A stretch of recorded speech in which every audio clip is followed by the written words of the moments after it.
मान्य सदस्य श्री जयराम कुमार महतो।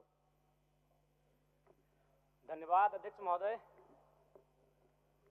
मैं आधी आबादी से ही अपनी बात को आरंभ करता हूं।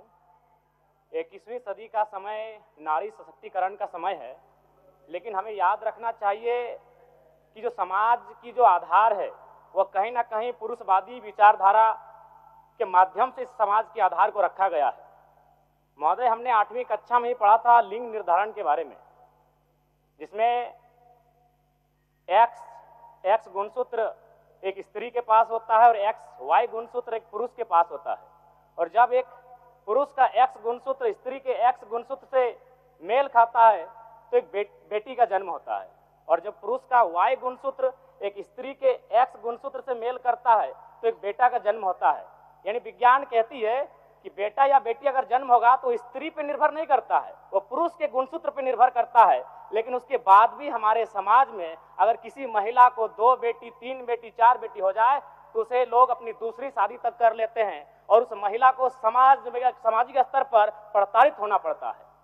अध्यक्ष महोदय, इस समाज में और एक कहावत प्रचलन है, एक स्त्री अगर अपने पति से पूर्व अगर मृत्यु को प्राप्त हो जाए तो उसे सुहागन कहते हैं, और पति के बाद अगर मृत्यु को प्राप्त हो तो उसे अभागन कहते हैं। महोदय, इसी सदन में 81 सदस्य बैठे हैं, शायद मुझे लगता है मुझे छोड़कर बाकी सभी लोग विवाहित हैं। अगर आप जांच करें तो आपको 80 के 80 सदस्यों में पता चलेगा कि पुरुष की आयु ज्यादा है और स्त्री की आयु कम है।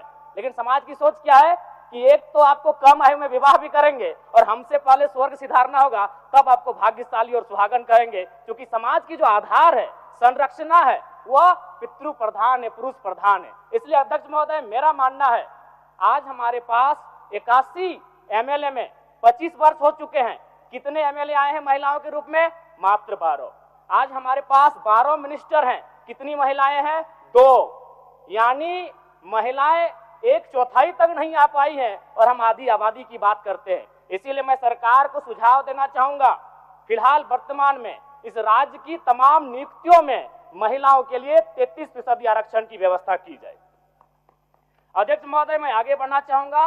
अनुसूचित जनजाति, हमने इतिहास में पढ़ा है कि कई सभ्यताएं, महान सभ्यताएं, विशाल सभ्यताएं आक्रमण से ध्वस्त हो गईं, और आज झारखंड की स्थिति ऐसी है, आदिवासी सभ्यताएं अतिक्रमण से ध्वस्त हो रही हैं। उसका जीता जागता उदाहरण है सोनो मुंडा की हत्या।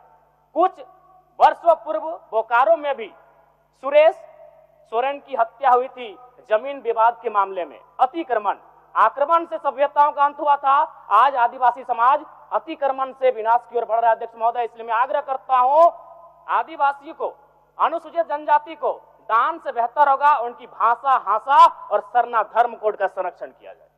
अध्यक्ष महोदय, ओबीसी की जब बात आती है तो राज्य की आधी आबादी की बात आती है। मान्य सदस्य, समय समाप्त हुआ। 1 मिनट ओबीसी पे बात थोड़ा किया जाए।